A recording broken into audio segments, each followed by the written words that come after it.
Welcome back to the Marketer of the Day podcast. We are here with return guest Vernon Brown. You can find his old appearance at marketeroftheday.com/428. And Vernon is all about finding your happiness. His work has touched the lives of thousands of executives to increase employee engagement, as well as entrepreneurs who have doubled their business beyond six figures. And Vernon has helped save countless lives and countless personal relationships in the process. His website is Once You're Happy, but that's happy with an I. So that's WHATSYOURHAPPI.com. Vernon, glad to have you back. What's the latest? Rob, thank you for having me, man. I appreciate it. For part two, the latest, I'm gearing up for workshops. Workshops for healthcare are my big thing now. I shouldn't say just healthcare, but my big drive is women healthcare to get the people who are on the front lines of giving people the best support, the best help, both physically and mentally. They need to be taken care of as well, getting them more connected with their happy. Fantastic. And so you're talking about getting connected with their happy and healthcare. And what does healthcare mean exactly? We're talking about like coverage or self-care or like mental, I don't know, like being alive. What are we talking about here? So it would be doctors, nurse practitioners, just physicians as a whole. Nursing is a big thing because it's a booming industry and it's such a big need for nurses. That a lot of healthcare workers I just mentioned, they're tired. And if not only are they tired, but they are the people taking care of us. Like it's seldom, and I know this personally, just growing up in a family of nurses, it often gets overlooked. The helpers tend to help other people before they help themselves or take that time and give themselves the space. So it's those, the people who kind of get on the front end, on the front line. Yeah, I mean, you can't pour from an empty cup, right? So is there an easy starting point if someone says, I'm in healthcare or not in healthcare, I'm overworked, I'm helping everyone else, there's not enough time for me. What is something that people can do right now, today, within the next few minutes, either like some kind of like awareness or some kind of action? How can we get a quick win towards getting the energy back, getting the magic back, getting the fulfillment back? It's a couple of things. I think a big question here is what made you get into healthcare? And that question is kind of going back to the passion and to the spark. Did you get into it because you wanted to connect with people? And then once the second step there is, what can you do to make it fun again? How can you start to have fun with this? What are some ways you can practice having fun with it daily? Sometimes in healthcare, dealing with reimbursement, dealing with different protocols being called down, there isn't much space. There isn't much space created for fun, so you got to try to create that space yourself. And so do you have? I was just gonna say, do you have an easy way of doing that, or in the people that you coach or that you train or you deal with? It's one thing to say, remember back when you started and when you were happy, or how do you make it fun again? What solutions do people normally arrive at when they're trying to find ways to get the fun back?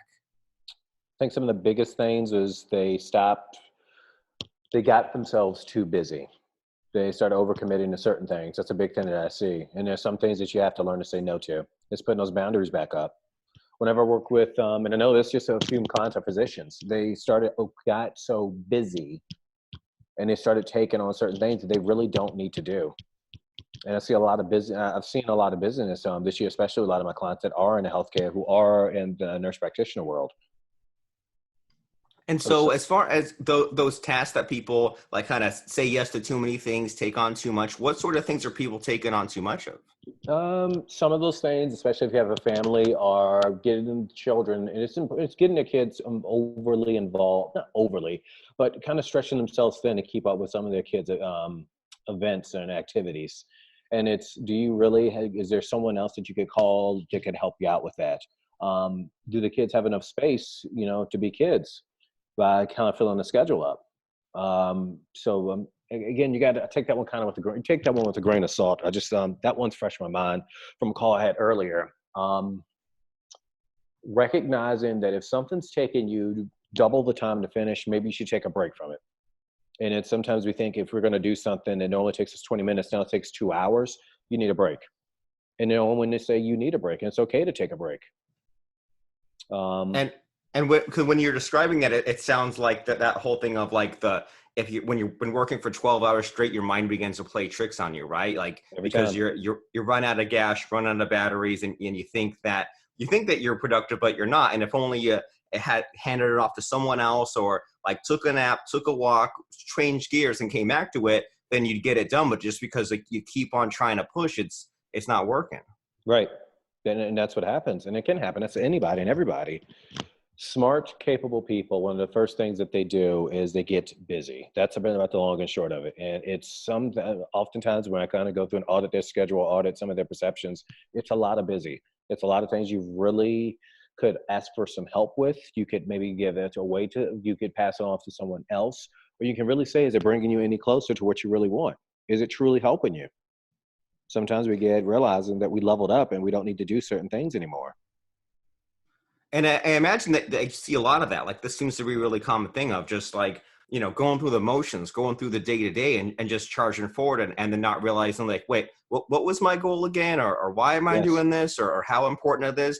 And so you mentioned there that you don't just, dispel the quotes, the sayings, but you also kind of look at the data, right? You're saying that you do things like you dive deep and you look at these people's schedules and things like that.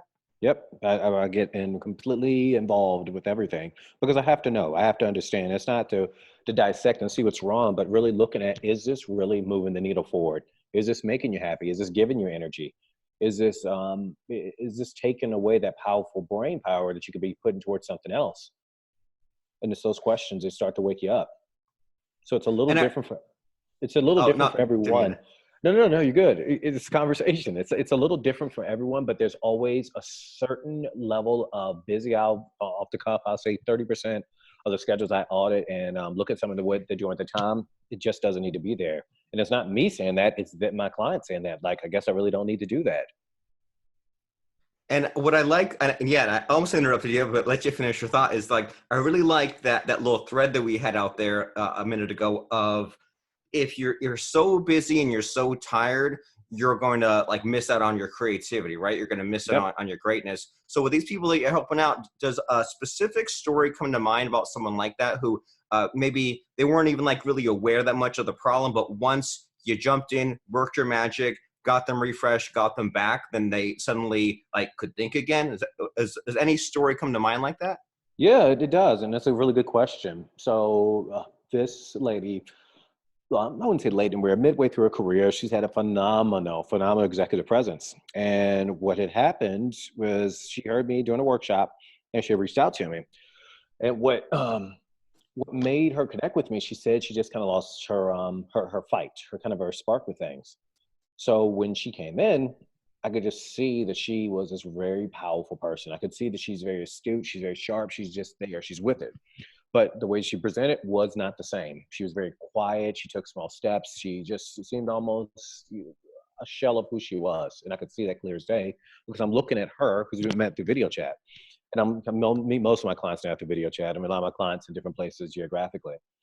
But when I saw her, I'm like, this is going to be interesting. She said that she was getting overlooked because she was a woman. She said that she shared with me she was getting overlooked because of her gender. She also let me know that she felt like she wasn't making the money she was supposed to. She felt as though her team didn't respect her. It was taking her so much longer to get work done. And it was suffering not only, I mean, I'm carefully use that word suffering, but she was struggling, not only professionally, but personally. If things are like that at work, a lot of that stuff comes back home with you. Her kids and her family, they just weren't very cohesive to the point where they're about to get a divorce, and they were done. Everybody was just sick and tired of everybody, essentially, kind of going down that route. I could see it. Now, what happened with her was, and this is something I think we talked about in the first podcast interview was, what are you doing for fun? And she looked at me like I was crazy. Like, what do you mean? What am I doing for fun? Are you not hearing everything that I have going on? And, she got a little frustrated. Then I asked her, I said, well, Ms. Klein, can I ask you a difficult question? And she said, yeah. And I said, what are you doing for fun? And she got so frustrated, to say the least. And we had a little heated conversation, but I stuck with it. And what, we kind of came to, and what she really aha'd was she stopped having fun. She stopped pressing pause hitting the brakes on some things she really didn't need to do, or some looking at things from different perspective. And it was having that fun. Fun is underrated. You don't realize that when things get tough, fun is the first thing to go, but it needs to be the first thing that stays. By giving yourself that break of fun, by giving you that relief, that break, no matter what it may be. And we started off with something simple, 30 minutes, just 30 minutes in an entire 7-day week. I don't want to hear that you don't have the time. You do have the time. You have 30 minutes. If you have Netflix and you're watching Netflix every night, you got 30 minutes to have some fun.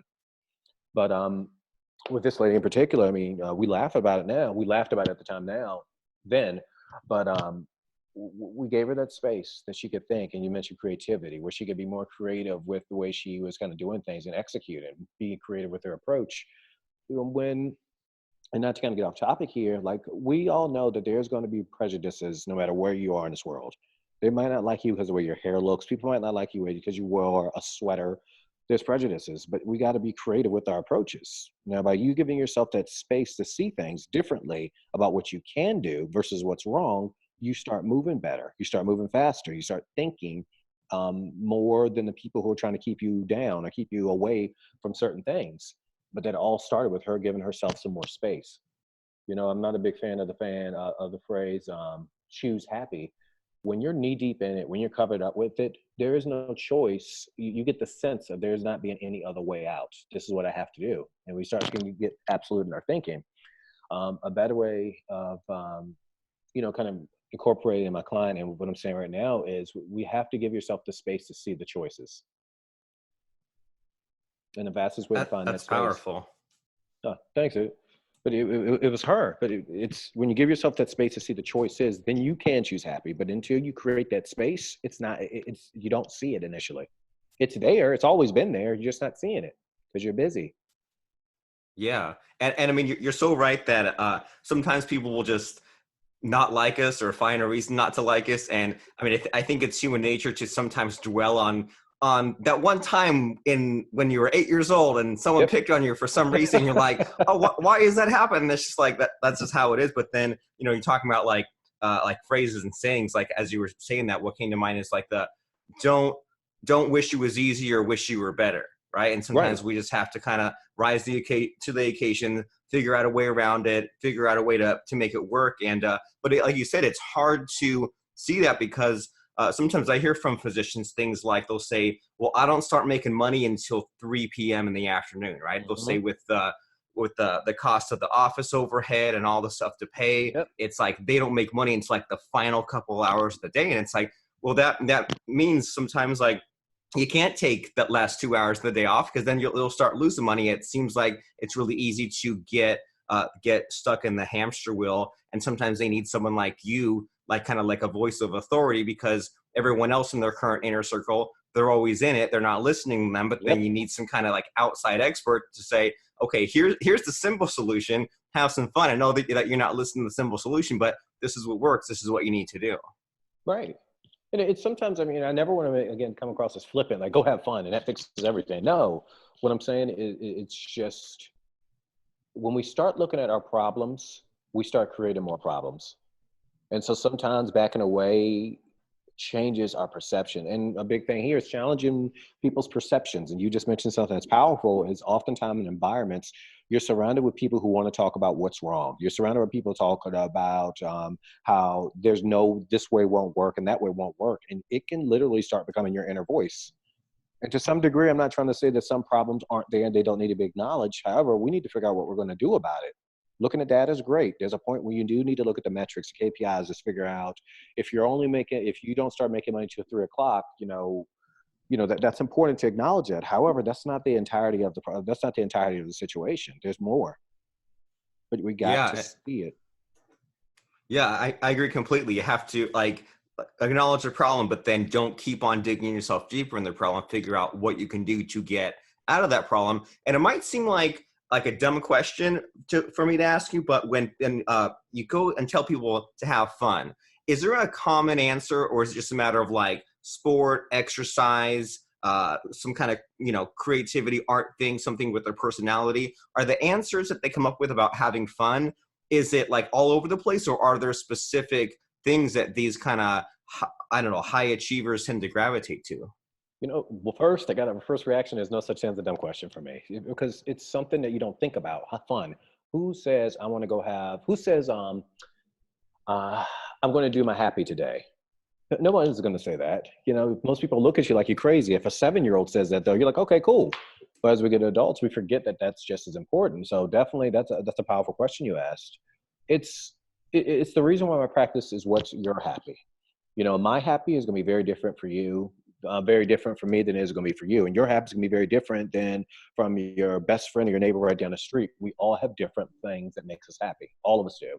One of my happies, and I share this with every audience, every group, every time, is like my happy is going to a grocery store. I love looking at the labels. I have so much fun with that. That's one of my happies.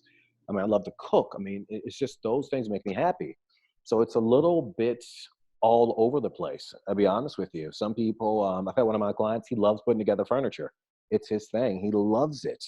And he loves going to his garage and tinkering around. That's one of his hobbies. That's where he taps into his creativity.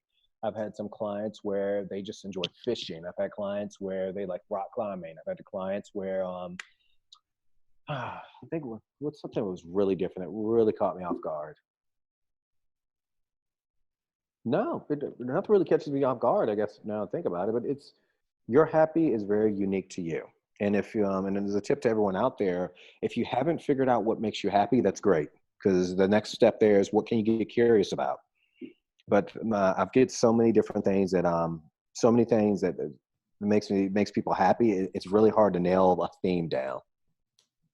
Okay, fair enough. But as you're kind of explaining some of those examples there, it kind of ties back into what you said a couple minutes ago of like tapping back into the magic of childhood, right? Like when you were a kid, you were curious about things. You weren't Mhm. negative about things. You were excited about all kinds of things you could do. And then as we become adults and we get all these responsibilities, it seems like some of that goes away, and we need to tap back into that.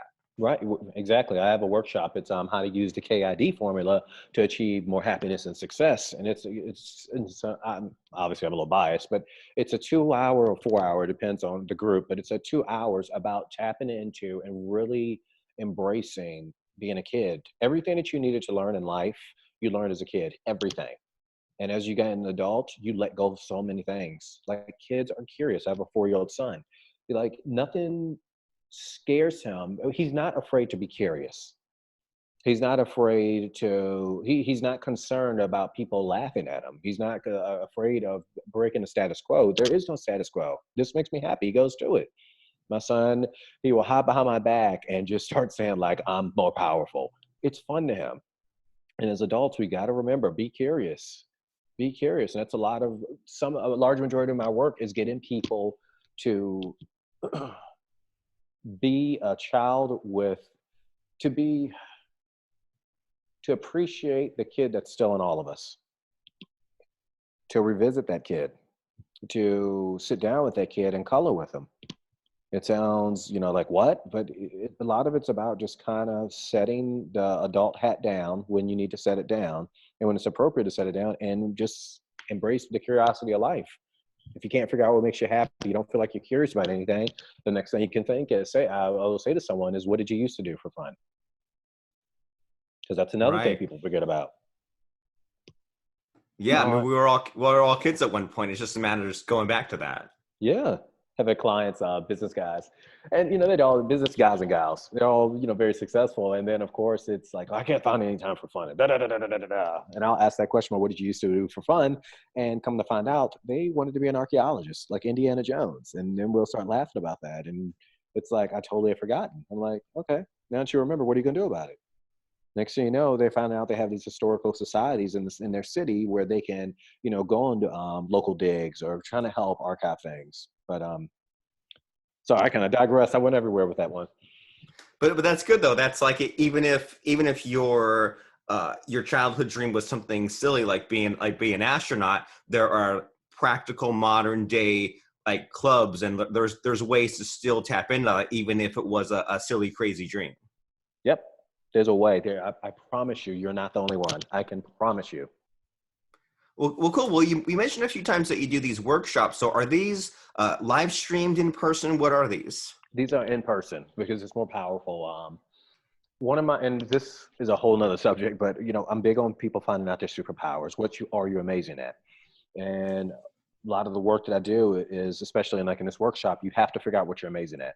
And I'm saying all this to say is one of my superpowers, what I'm amazing at is my presence. I have a very strong presence. And I'm not saying I'm better than anybody or I'm perfect. I'm just saying, hey, look, I have a very strong presence and I'm a funny guy. I know that.